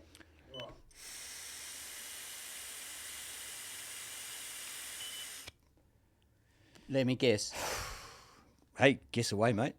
It was 0.8 before. So that's 0.3 over. What's happened? What do you reckon it's now? 0.96. It's 0.6. Yeah, well, you've been talking shit for a bit. So all I'm gonna do is drink beers and talk shit, and it's gonna go down. Did you want to stop and get another beer? Nah. Are you right? Well, we've got beers right in front of us. Are these cold? Hey, they should be. Hey, Well, look, it's Melbourne, so we they're were gonna be cold, talking aren't about. Oh yeah, Jackie's got to leave them outside. Yeah. We were talking about craft brewers by volume. We couldn't find any Mav couldn't find any stats online, and as you pointed to, that they're private companies, so they don't have to disclose their earnings like a public company does. Yeah. But getting back to that scenario, and we had this discussion last night. The independent craft brewing market is in dire straits at the moment. Now, there's brewers closing up shop left, right, and centre. There's bars closing up shop left, right, and centre. Now, obviously, there's the cost of living crisis at the moment. We understand that. Alcohol tax is high. Do we think that these craft brewers are failing because the honeymoon period's over? Or is it bad management? Because that's the thing, is like, sorry. What's it telling you? Oh, I don't know. The same blow.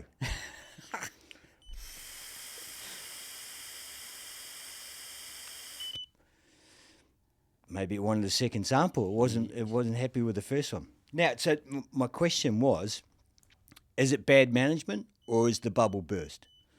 In your opinion, 0.59 is going down. Well, like anything, bro, you can't go just on two things. There's a multitude of things going on. Yeah, you can't just say is it one or the other.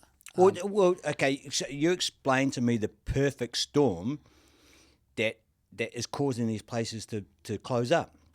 Now, look, because also the one thing that is happening was that these breweries were crowdfunding, and I know I can name specific breweries that have crowdfunded, and after raising millions of dollars, have then gone into administration, owing local businesses a lot of money, and then they're phoenixed out of that administration with the original owners intact. That doesn't seem right to me. Yeah. You know what I'm talking about. It's not right. And look, I know someone who crowdfunded a brewery.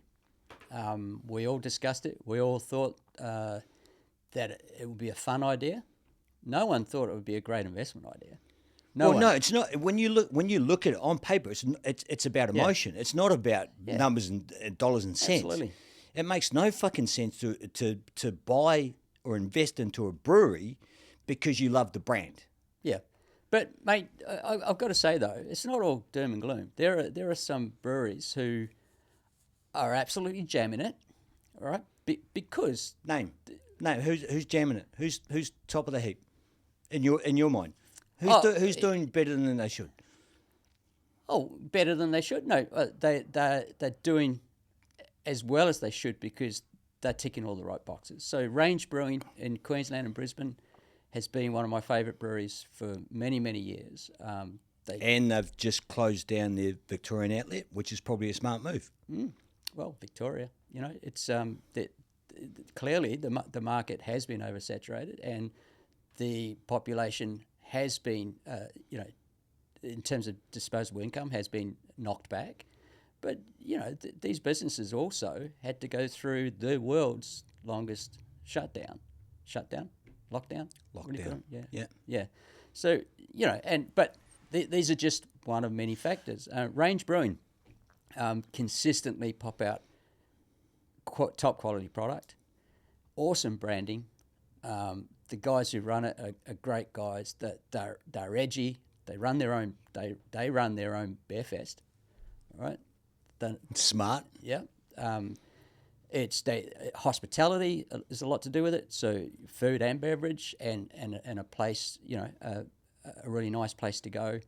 And they've opened up in other areas outside their main brewery. So, but they're not the only one. There are plenty of others doing well. But if you're asking me, look, did we overshoot the mark in terms of number of breweries and share options, number of options? Yeah, but that kind of happens with a lot of sectors. It's not linear. It's Well, not it's like linear Bitcoin. growth. People get excited, don't they? Yeah. They see good returns or it. When you invest money into something, a product, and I don't understand about Bitcoin, but investing into a beer brand, sure, it's tangible, but there's a lot of emotion involved in it, and it's a very niche market when you think about it. Well, it is, because the big brewers are continually pushing it into niche market and denying them porridge rights at hotels around the country. Look, it's a tough game. It's a tough game. Is it something that you'd want to get into? I mean, from the outside, knowing what you know, you can see, you've seen everything that's happened. You can see the big boys pushing the little guys. They're not pushing them out of it. They're just making it hard for them to exist.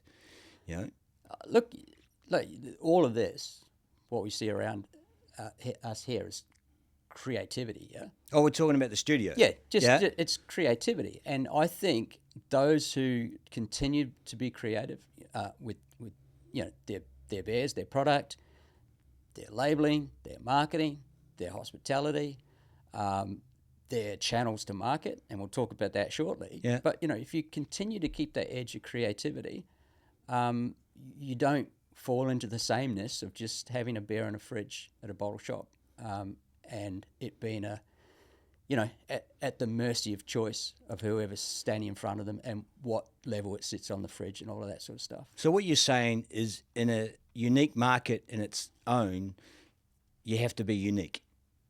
Absolutely.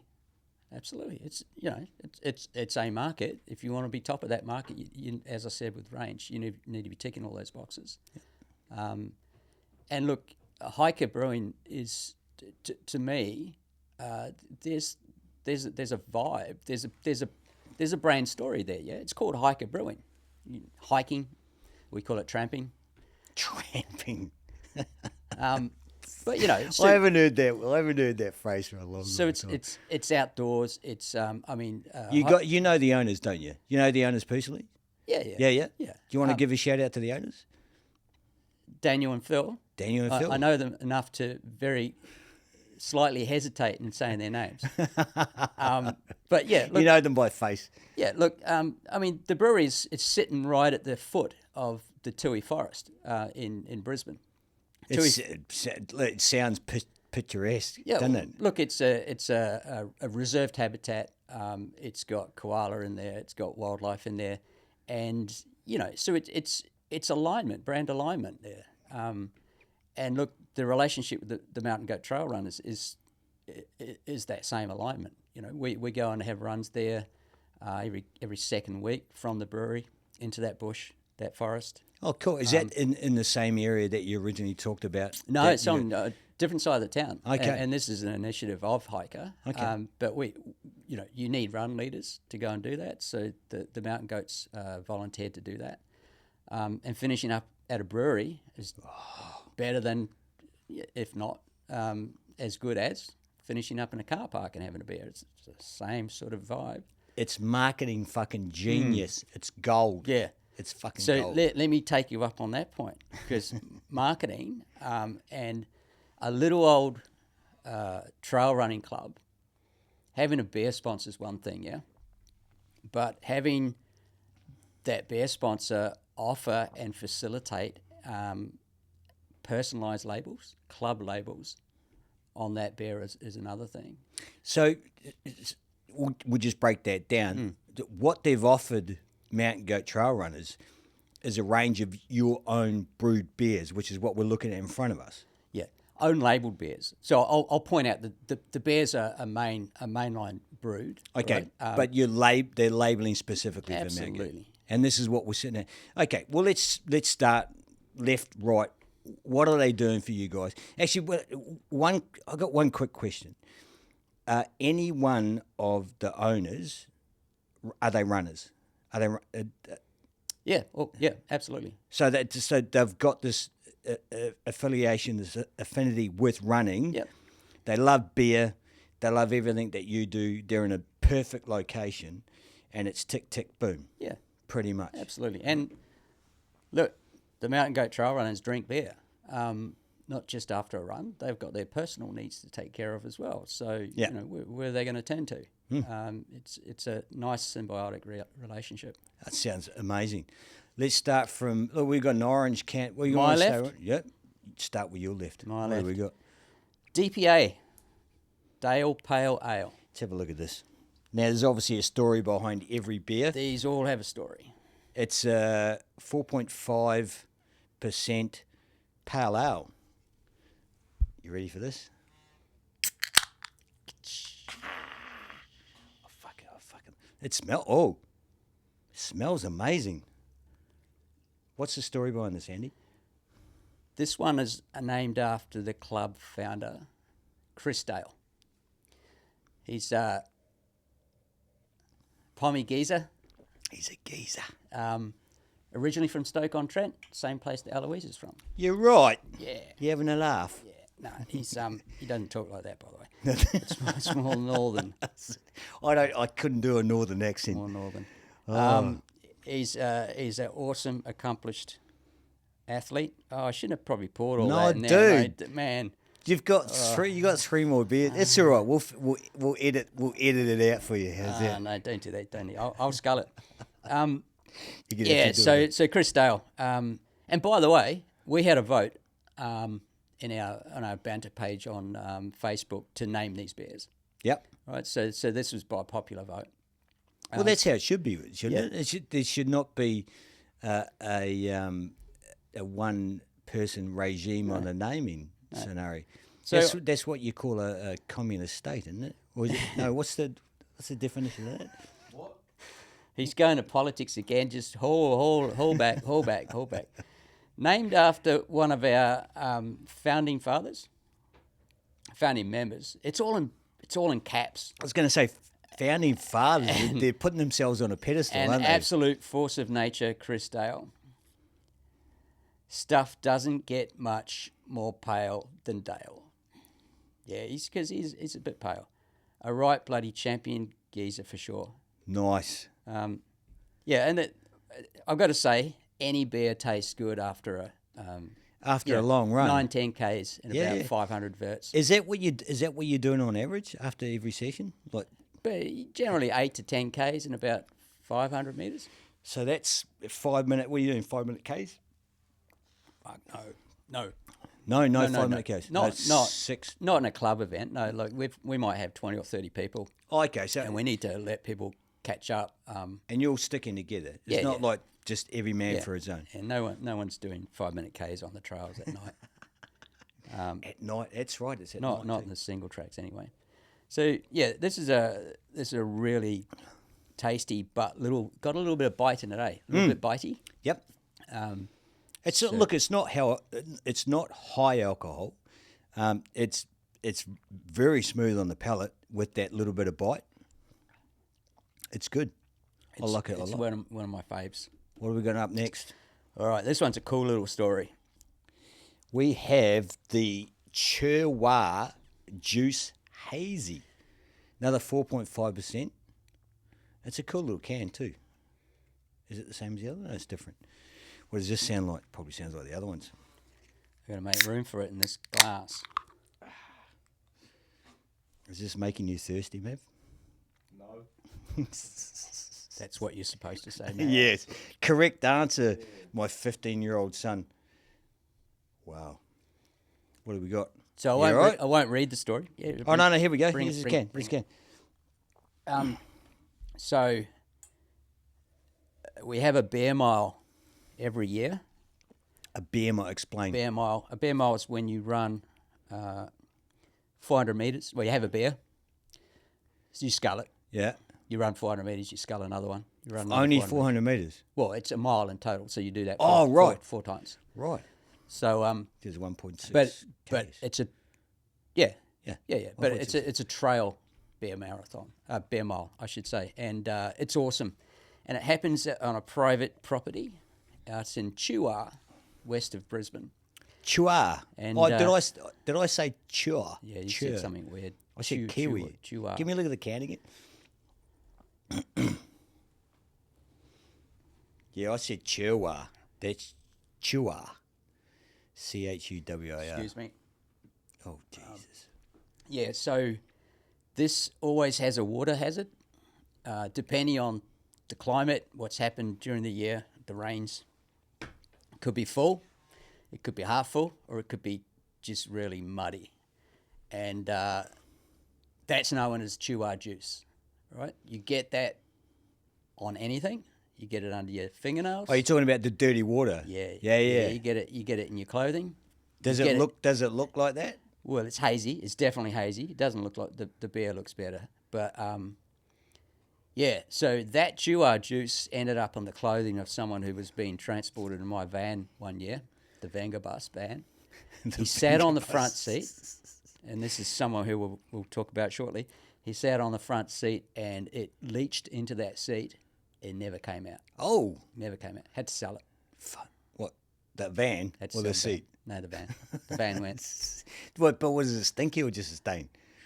It was both, but in the end, it So was just chua was like stinky chua stain. juice. Yeah. Well, that just puts me off that beer now. It doesn't. No, but it's not I've about. got this mental picture Well, of this. hey, we're not stinky- selling the beer here. We're just telling the story. These are club stories. If you Wow. want. I mean, Club- So club history. Well, you're saying that story came from your van. So you're attributing to that beer. Is that what you're saying? Are you asking me if I came up with that name? Yes, I did. Well, it was a simple question. Was it voted? Yes, it was. Well, if you come up with something unique and it's fucking and it's popular, It just resonates. It resonates. Everyone who's done the beer mile knows about the chua juice. chua juice on the seat. It sounds like somebody died in your I van. should have given you some pictures. And I sh- leached. I No, I should- don't I want- should have no, given you some no. pictures. Yeah, of the event, not the Okay, seat. I was going to say. Can I just say, if you ever giving anybody that chua juice, don't tell them the fucking story. It might be on the back of the can, actually. No, I'm just saying, just don't even just drink the beer. Don't look at the story. Don't even But think it's about light. It's fruity. It's This is probably the easy, palatable one that you'd grab pretty quickly. Out of the chili bin. It's a mid-strength everyday session beer. Is it mid? Well, what's mid? Is mid 3.5 or 4 or 4.5? Depends on. Dude, 4.5 is probably mid for me. I like 6, 7, 8. I even go over. I'm a pig. What do we got next, brother? What do we Okay. got next? This is one of my favourites. It's a red can. This is one of my favourites. This is the Livesey Method Lager. Named after Livesey. That's his surname. Yes. The method. I'll explain to you what the method is. Livesey Method Lager. 4.8 is a high percent lager. So, Please explain. yeah. So this is a person. This is a club member. Surname Livesey. Very good friend of mine. He just pulls events out of the bag. He's like, seriously, he's run a I mile. thought you were going to say chicks. He's run a miler. He's run 160 Ks. Oh, fuck. He set his mind to it. He did it. Is that the biggest event? What's the biggest event? I know there's 200s and there's more. There's bigger ones. But That's crazy. In terms of ultra runners, that's pretty much the marquee. That's the one that they kind of go for. I'll never go for that. But So 160 Ks, which is 100 miles. Or is it the other way? yeah, that's a It's quarter 100 miler. miles. Yeah. Yeah. So, it's not that Livesey doesn't train. He trains, but he just takes it very relaxed. That's fucking good, man. Yeah. I like that a lot. Yeah, I'm still on the last one. He just takes a very relaxed approach to training. It still involves beer and it still involves barbecue meat. And Mate, he's a barbecuer too. Absolutely. Limsey's he's in my glass. There you go. That is exactly there you go, Livesey. Livesy, you're in my glass, buddy. He likes it. I like it a lot. So he's a geezer too. Mm. Stiff upper lip. He just sets his mind to something and does it. And we give him stick about training, but like I can't give anyone stick who does a miler and pulls, 50 Ks out of his hat, like with a couple of weeks training. That's fucking insane, man. yeah. Don't you hate those fucking guys? Don't you really fucking hate them? It is. No, we love you, Livesy. Yeah, mate. Shout out Livesy. Yeah. Mate, honestly, Livesy's my favourite so far. What have we got now? What have we got now? I'm behind. Oh, Hold Jesus it. The last one, shop's open, ginger cider. Let's have a look. Ginger cider. Yeah, why just do cider? We can spice it up a bit. Ginger's good for you, mate. It is. It's an antioxidant. I'm going to have to do another breathalyzer. It's good for your gut. What is the story behind Shops Open Ginger Cider? Please tell. So, all of the merch, apart from these little side items, so the running gear, the running shirts that the goats wear on the trails, are through a store that has to be switched on, physically switched on, because they take the orders in and then they Hold on, they make to order. Please explain. Right. So it's a club store, which is Online? which is run by the supplier. So what Yeah. they do is they say the shop is now open. You can go and put your orders in. Ah, They leave it open for a certain amount of time. They orders get the shut orders down. Yeah. Boom. then It's they like go a and- pre-order. Yeah, then they yeah, go I and get deliver. it. I get it. So the running joke is that it gets announced that the shop's open. There's always someone who misses out because they don't freaking pay attention. Dude, there's always somebody. Oh, I didn't know it was open. Exactly. So that's the running joke. Is the shop open? Shop's open. Is the shop open? Yeah. So it's like, and this is basically saying, the shop is open. So ginger beer, 4.5% again. Oh yeah, you can smell the. No, it's the fucking ginger in great. there, eh? So the difference between a ginger beer and a ginger cider is what? No? Well, nothing. They're got both nothing? both brewed drinks. One's got apples and one's got ginger. Has both. Oh.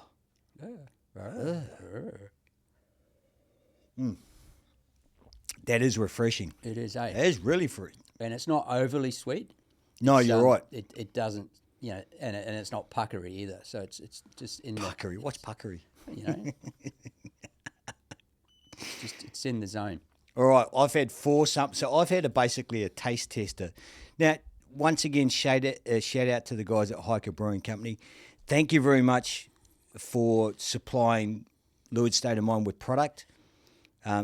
Thank you very much for the association that we have, and obviously with Mountain Goat, with you guys, obviously we're going to repay the favour the best way we can. I just want to see. Come on, play the game. Play the game. This is not good. Not good radio. Not good radio. Not good radio. Now, in summation, In summation. Gee, that's articulate. it's a big word, isn't it? It's 2 words. I'm trying to be poignant. It's 2 words, but you did string them together, which is why I paused to replay it. Am I still a dumbass? No. Even though I didn't go to school. Dude, Mate, it's I just the way remember- you strung it together. I remember, and I don't know whether you do or not, but you sat me down.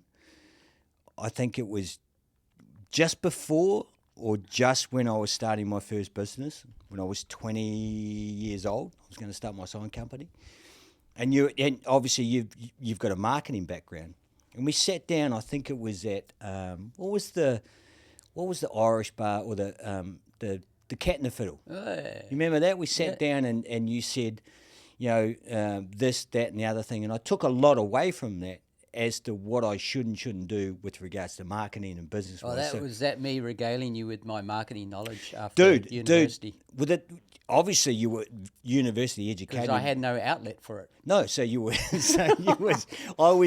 you were selling Bibles, and I was there buying them That's a weird analogy you just used there, bro. Well, you were preaching, mate. You were preaching. You were preaching to the. Hallelujah. You were preaching to the dumbasses of this world, and I was sold. I was sold. There's a lot of stuff that I did in my early business career, thanks to you. So I want to thank you for that. I haven't thanked you for it. I'm doing it right now. There was a lot of stuff that I learnt from that, and I took a lot away. I even fashion tips from earlier on, but we won't talk about that. Fashion? No, go. Oh, we were talking about folded up jeans and stuff like that. I remember you stopped me in the doorway of a store. I was trying to fold my jeans back up, and you said, "No, dude, you don't do this right in the door of the fucking store." This is stuff. There's all these little things that stick in your mind. I know exactly. I don't remember that. That's what I'm saying. Well, of course you don't. But that's what I'm saying is that when you're young and impressionable and you're thriving for information and wealth of knowledge, the stuff sticks, and it depends where you are, what you're doing. There's some really random thoughts and memories I have of my childhood, not so much my childhood, but my early adulthood growing up, of people and things. And as I said, one of those conversations was the conversation that we had at the Cat and Fiddle. So I thank you for that. I thank you. Many pints were consumed at that. It was crazy. It was crazy. The old snake bites. You remember those? Jesus Christ. Jesus Christ. Mav, if anybody ever offers you a snake bite, tell them to fuck off. What's that? It's beer and cider with a dollop of, was it raspberry cordial? Raspberry oil? Something like that. Black currant. Black currant. Something like that. Yeah, so you mix beer with cider. It's like a fucking time bomb waiting to explode in your body. You're either gonna get aggro or you're gonna shit it out. So it's not either way. It's not a good combination. Yeah, no. It's not a combination. Hey, Mav. Also, while we're on the subject, dude, this is your last podcast. Yes. Why? Well, Mav's he wants bigger and greater things. I mean, obviously, I've set him up for success. Dude. I know. Look. We had this We had a conversation, and I was genuinely shocked that he was. It was not spinning his wheels, and I get that as a 15-year-old kid. The conversation that we had was like, everything I've tried to teach him has been to set him up for him in the future, for whether he's working for somebody or he's in business himself. And he said, exactly, that's what I want to do, is I want to put what you've taught me into play out in the real world. Now, people know working with family, it can be hard. There's emotions involved and stuff like that. But I get exactly what he's saying. I get it, and I appreciate that. And hopefully, what I've taught him here, or I've taught him in life, is going to put him in good stead. Absolutely. In the set him free, man. Set him free. Well, he wants to go. He wants to go. So Mav, you want to come? You want to come on camera, mate? How can you control from? Like, it's all going to go wrong now. No, it isn't. I'll get right in. You want to get over here? All right, come kneel down here. all right. Kneel down. So is it still on? Is it? It's still okay. on. Okay. So Mav, I want to say to you, thank you very much. I appreciate everything you've done for me. Have you enjoyed a little bit of? I have. enjoyed So a look little in the bit. camera and say, I love Lewis's state of mind, Love you long time. and I love you, Lewis, Dad, man. and I love you. Lewis's state of mind. And I love you, Dad. And I love you. And I do anything Are for you you. sure that thing works? And I do anything for you. Okay. And I appreciate everything you've done. I for me. appreciate everything you've done for me. Is that enough? Thank you very much. welcome. Thanks, son. Thank you very much. I know that was difficult for you. Nice one, big. I didn't fella. mean to embarrass you, but look, Can we embarrass him further and With- just talk about the origin of your name? Maverick. Well, yeah, let's do that. Well, for those that don't know, me and you, I think the storage space is running out. is it? Well, let's get it in. Good call there, Maverick. Buy some more. Is that a technical summation, or is that just you just want to? That's Yeah. he's trying to wrap it up. We'll do it quickly. He's trying to wrap it We're up. both Top Gun tragics. Dude, And, I said to Mav's mum when we knew it was going to be a boy, I said it's Maverick or nothing. I would fight for that until my death, and luckily I didn't have to. So Maverick it is. And when you look and you think about a name and the connotations of it, he's Maverick through and through. And I think a little bit of me has just set him up for success because of that. Yeah. Would you agree? Absolutely. Would you agree? I mean, the girls love it, don't they, mate? Hey, Yeah. Maverick. Hey mate, it's been a fun afternoon. Andy, the guys at Hiker Brewing, I really appreciate you putting them in touch with us. Yep. I love the association. I love the product. So shout out to the crew at Hiker Brewing. Yeah. Hopefully I can get up there and visit the guys Man. at one point. And thanks to the goats. Like, I didn't set Oh, it for up. sure. I didn't set it up. I mean, I got the flano sorted through a guy I know. But, yeah, no, it's been awesome. Thank you. Well, look, I appreciate you coming, making the trip. We're going to have a great night tomorrow night. Mav, I just want to say in summation, it's been an absolute pleasure. I know I've been a bit of a hard ass over the journey, but all I want is the best for you, and I wish you all the best in your future endeavours. I mean, you're still going to be my son. I'm still going to judge you, and I'm still going to want the best for you. But Leeward State of Mind will not be the same without you. So to you, Mav, I say it's a wrap. Thanks, dude. Thanks, mate. Cheers, buddy. Cheers, mate. Yeah, thank you for tuning in and for your time. You know the vibe, I'm steady living until I die. It's a loose state of mind, and we showed you that. Keep it authentic and real, I hope you coming back. Hey, make sure that you subscribe, cause we got it popping all the time, man, it's going down. If you wanna elevate, wanna live a better life, keep it locked here. You know it's a loose state of mind, let's go.